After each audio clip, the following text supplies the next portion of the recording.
Aujourd'hui, j'ai pas trop des vibes, genre de. Je donne pas trop des vibes de quelque chose qui serait joué sur une boîte, genre un instrumental boîte à musique façon. Une ancienne vie tournée. Genre un bail comme ça. Bonjour, bienvenue dans cette vidéo sur la chaîne Dragon Kaiser. Moi, c'est Aïssa. Comme d'habitude, je serai votre hôte pour cette vidéo et aujourd'hui, on va parler du repos, du ras-le-bol et des burn-out. Comment vous expliquer que le repos, ça a été un thème extrêmement important pour moi durant l'année 2022 particulièrement, parce que déjà c'est vers la fin 2021 que j'ai un petit peu entendu parler, genre ça va être bizarre mais vous allez comprendre ce que je veux dire par repos en fait. Donc que j'ai vraiment entendu parler du repos et de la nécessité du repos en tant que pratique spirituelle, en tant que pratique révolutionnaire par le compte The Nap Ministry sur Instagram. Je crois que l'autre elle s'appelle Trisha Hursley ou quelque chose comme ça, je vous mettrai son nom, je suis désolée. Mais voilà, j'aurais parlé du repos, comme d'habitude, c'est les femmes noires qui viennent sauver le monde et qui nous apprennent des valeurs extrêmement fondamentales pour notre survie. Le repos, extrêmement important, le fait de se reposer, le fait de prendre du temps pour se poser et se retrouver avec soi-même. Alors pourquoi est-ce que c'est hyper important? Et des fois j'ai des débats un petit peu avec ma meilleure amie sur ce sujet-là, parce que pour elle, le sauvetage du monde, enfin le sauvetage du monde, genre la mise en mouvement des choses pour s'en sortir, elle se fait principalement par l'action et je suis totalement d'accord avec elle, mais c'est juste que moi, du coup, je suis d'avis avant l'action, il faut d'abord le moment de réflexion et ce moment de réflexion, tu ne peux l'avoir que dans le repos et dans l'immobilité totale. C'est-à-dire qu'on vit dans une société, franchement, je vous invite un jour, pour les gens qui s'amuseront à binger sur ma chaîne YouTube, à compter le nombre de fois où je dis on vit dans une société. Mais voilà. On vit dans une société où on n'a jamais le temps. On n'a jamais le temps de se poser, on n'a jamais le temps de réfléchir, on n'a jamais le temps de méditer, de juste rester avec soi-même, de rêver, d'imaginer, ouais, vraiment de se poser, quoi. En fait, on n'a jamais le temps de faire ça dans nos sociétés actuelles. Et c'est volontaire. Parce que si t'as jamais le temps de te poser, t'as jamais le temps de réfléchir. Si t'as pas le temps de réfléchir, t'as pas le temps de te rendre compte qu'il y a quelque chose qui va pas. Et si tu te rends pas compte que quelque chose ne va pas, tu vas jamais essayer de faire changer la chose. Donc en fait, t'es constamment dans le mouvement, t'es constamment en train de penser à ceci, cela, il faut que j'aille faire les courses, il faut que je révise telle leçon, il faut que je poste un CV pour tel job, il faut que j'aille à mon rendez-vous avec mon médecin, il faut que j'aille voir des amis, il faut que je fasse le ménage, il faut que non. T'as jamais le temps. Et c'est pour ça que le repos est important en fait, parce qu'une fois que tu commences à apprendre à te reposer, déjà de 1, tu te réassocies avec ton corps, parce que malheureusement dans la société actuelle, en fait, on est toujours constamment dissocié de notre corps, parce que si tu t'arrêtes, en fait, tu te rends compte que ton corps, il va pas du tout bien. Et si tu te rends compte qu'il y a un problème, tu vas juste chez le médecin ou bien chez le psychologue ou chez un psychiatre et on te donne des médicaments pour que tu puisses retourner travailler, en fait. Alors, soyons bien clairs, je ne suis pas du tout anti-médicaments et je ne suis pas du tout anti-professionnel de santé. Je suis moi-même suivie par une psychothérapeute. Je ne dis pas qu'il ne faut pas prendre de médicaments ou quoi que ce soit, mais je dis juste qu'il y a grave un but et un agenda derrière ça, à savoir que ça m'est arrivé plusieurs fois. Il y a des moments où je suis tombée sur des personnes quand même vachement safe, mais la plupart du temps, quand j'ai affaire au système médical, au personnel médical, c'est quand même des gens vachement nasty, vachement méchants et qui en ont un petit peu rien à foutre de ton bien-être, qui sont juste là pour savoir qu'est-ce qui va pas, te donner un médicament pour y remédier et que tu y retournes en fait. Là, j'ai vraiment eu de la chance à savoir que je suis tombée sur un médecin qui est vraiment super adorable et très très gentil et qui m'a pris mon burn-out en fait au sérieux quand j'ai fait un burn-out initialement au mois d'octobre. Il m'a pris vraiment au sérieux, il m'a mis en arrêt immédiatement et depuis je suis toujours en arrêt, maintenant je cherche à faire autre chose, mais bref, on va pas trop en discuter. Mais voilà, les autres médecins que j'ai vus, bah déjà de 1, genre ça fait vraiment 3 fois en un an que je tombe sur un médecin qui me dit juste perdez du poids, sans m'ausculter, sans savoir comment mon corps est constitué, parce que ça se trouve, je suis lourd, je fais tel poids parce que je suis musclé, ou parce que ceci, ou parce que cela. Bref, juste on me regarde et on me dit vous devez perdre du poids, on regarde le chiffre qui est marqué sur la balance, vous devez perdre du poids. Super, en plus j'avais pas du tout arrêté de me peser pour éviter de retomber dans mes TCA et on est retombé sur les machins. J'adore. Bref, mais voilà, on va pas se mentir, c'est surtout ça le problème. On cherche pas tellement à te régler le fond du problème, parce que le fond du problème, si tu cherches sous les couches, blabla, tu vas tomber en fait sur le fait que le problème c'est le système dans lequel on vit.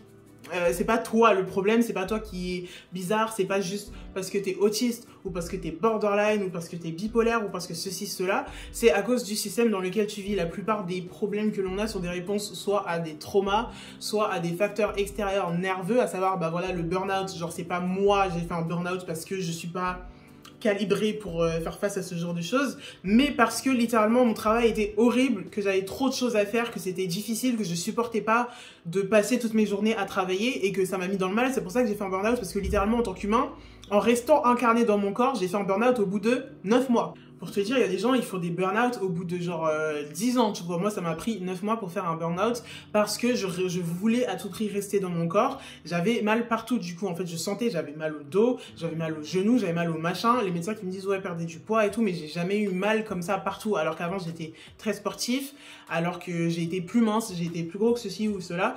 Mais j'ai jamais été aussi incarné dans mon corps avant de me rendre compte que ça n'allait pas bien. Depuis que je ne travaille plus, je n'ai plus mal nulle part. Que des fois j'ai un petit peu mal au dos parce que je passe un peu trop de temps assis sur le canapé à travailler sur mes vidéos YouTube ou à regarder des vidéos TikTok. Mais bref, on revient sur l'importance du repos. Le repos, c'est ce qui te permet de rester connecté à toi-même. C'est dans le repos, dans différentes formes de repos, genre vraiment le sommeil déjà de 1, c'est extrêmement important. Tape des siestes, tape des siestes. Encore une fois, The Nap Ministry, elle va te le répéter genre 1000 fois par jour. Fais des siestes, dors quand tu peux dormir, dors. Et puis aussi toute autre forme de repos, mais vraiment des choses très passives, genre vraiment marcher mais doucement, genre marcher doucement, ou bien juste être posé sur le canapé, ou bien faire une méditation et tout, genre vide ton esprit et tout. Tu vois, genre vraiment la corrélation entre repos et méditation, elle est hyper proche, je trouve, parce que c'est aussi dans la méditation que tu vas par exemple trouver des réponses à tes questions, que tu vas apprendre des choses sur toi-même, découvrir des ombres de toi-même ou parler avec ton inner child et tout. Ces choses-là, tu peux pas les faire, genre tu peux pas juste t'arrêter comme ça en plein milieu de t'es en train de courir dans tous les sens et de faire ta cuisine et demander à ton inner child pourquoi est-ce que t'es en train de paniquer là, genre ça fonctionne pas comme ça, c'est vraiment, il faut que tu t'arrêtes, il faut que tu te poses dans le mood de méditation, donc de t'arrêter, de couper toutes les stimulations qui sont extérieures, à part peut-être si tu mets de la musique ou de l'encens ou je sais pas quoi et tout, mais vraiment te couper des stimuli extérieurs et juste t'écouter toi-même, le silence, le calme, le repos, l'immobilité. Mais bref, donc tout ça pour revenir sur le sujet du départ, à savoir que le repos est quelque chose d'extrêmement important. Je vous invite à suivre le compte du coup de ma meilleure amie, je vous remets son TikTok et son Instagram à l'écran parce que elle parle de choses qui sont aussi importantes et qui selon moi vont nous amener à la révolution et au changement qu'on essaye d'atteindre, parce que pour moi clairement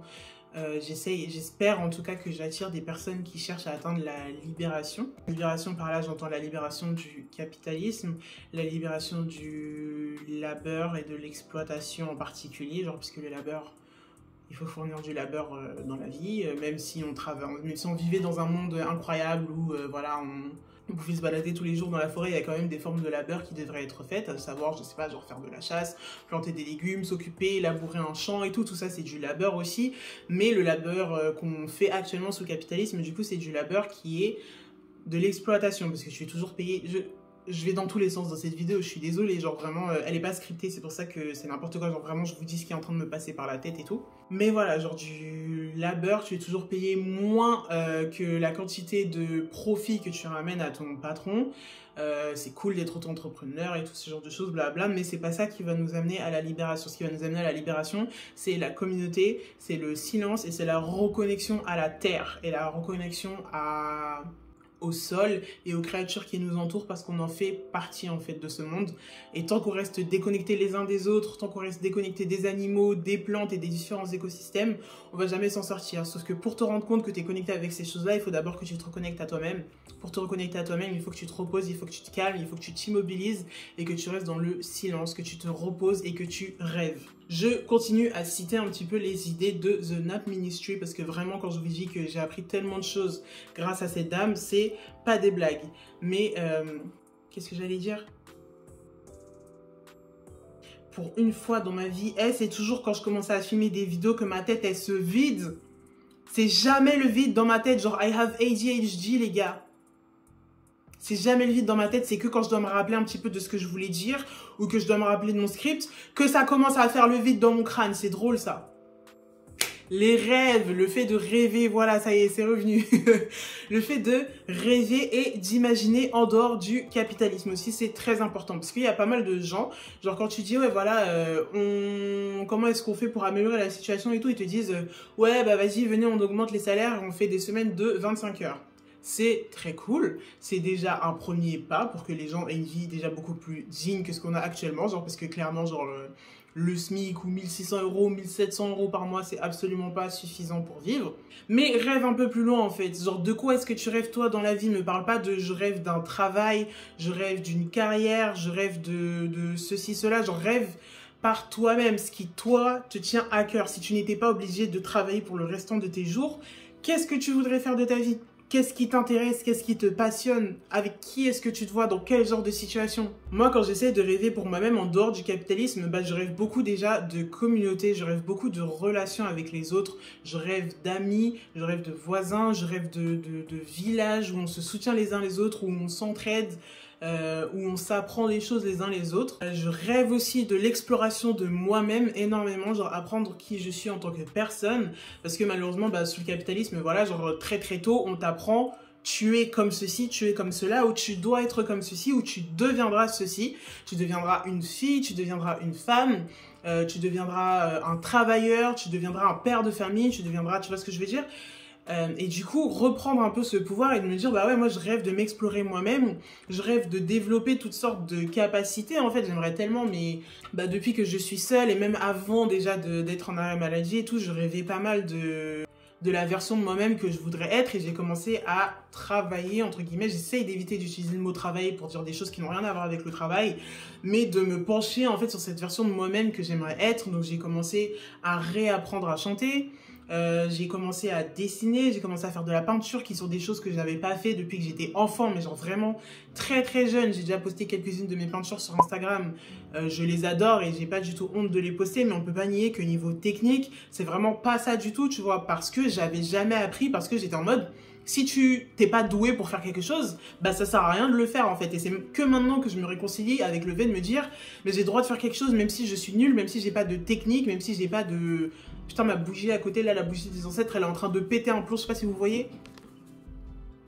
Ah bah, elle s'est arrêtée pile poil au moment où je vous ai dit, je sais pas si vous voyez, j'allais vous la montrer. Mais elle a commencé à brûler dans tous les sens, genre les ancêtres sont hyper d'accord. Mais voilà, vraiment, le fait de se réconcilier avec son inner child, c'est hyper hyper important. Donc ouais, je rêve de ça en fait, je rêve des capacités que je pourrais développer, je rêve de faire de la musique, de faire des dessins, d'écrire des livres, et encore une fois de relations avec les gens, vraiment de partager, d'apprendre, de me comprendre moi-même, comprendre la race humaine, comprendre les animaux qui nous entourent, genre vraiment vivre avec les animaux, vivre au rythme de la nature, vivre au contact aussi de la nature, c'est ce genre de choses dont je rêve. Mais voilà, du coup, cette vidéo n'était en réalité qu'une intro pour vous emmener avec moi en vlog. Il y a quelques jours, je suis partie en balade dans la forêt en plein hiver parce que j'avais besoin du coup de...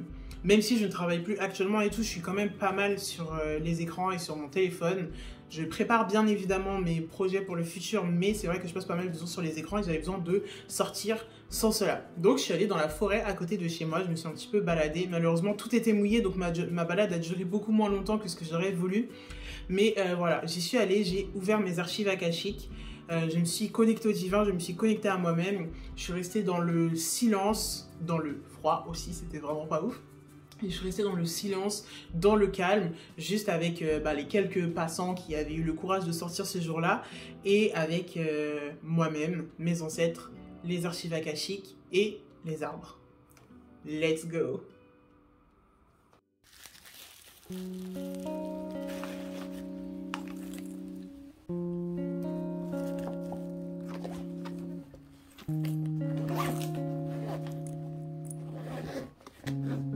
Bienvenue du coup dans Aïssa en voice-over. Ici je m'habille et je me prépare un petit peu parce qu'il fait vraiment hyper froid dehors. Donc je mets mon gros pull. Là je me prépare, je mets mon huile, de protection et une huile de concentration en fait pour m'aider à renforcer un petit peu ma connexion au divin. Je prie, je demande à mes ancêtres de me protéger, d'être avec moi et de m'aider à intégrer l'ombre que je voulais intégrer en fait. En particulier, c'est une de mes faiblesses sur lesquelles je voulais travailler en allant faire cette balade.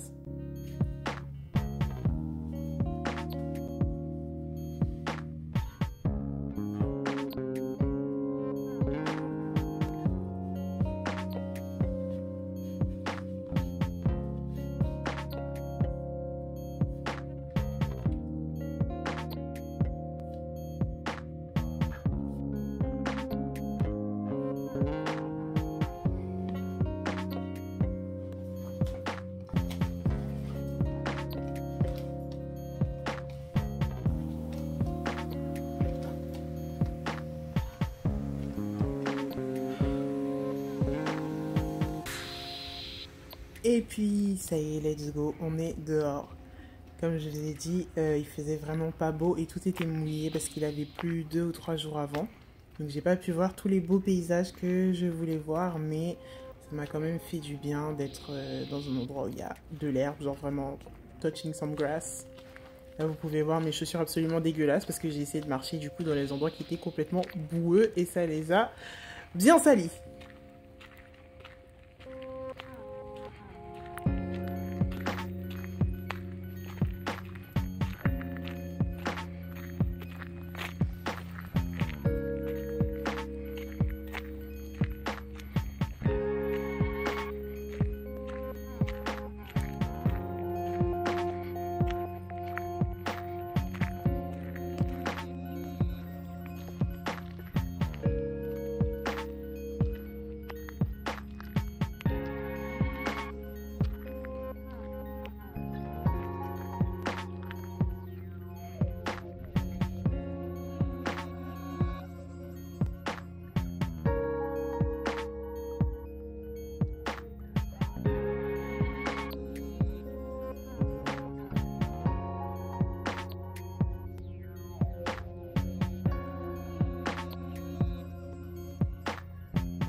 On le voit pas super bien en vidéo, mais genre cet endroit sur lequel je zoome faisait grave out of place sur le reste du champ. Genre c'était magnifique et ça avait l'air hyper mystérieux, j'aurais trop voulu y aller.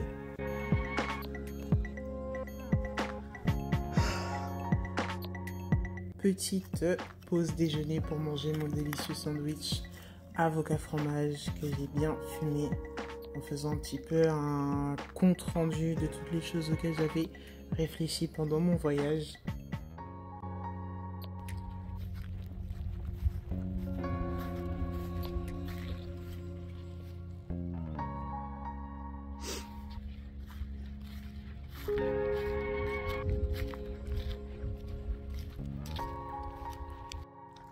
Ma tête, bien fatiguée, bien KO, même si ça commençait à aller mieux, genre vraiment le froid était assez revigorant. Là, je suis mis derrière moi parce que ça faisait 2 fois qu'on me voyait sortir des buissons et j'ai entendu un bruit juste à côté de moi.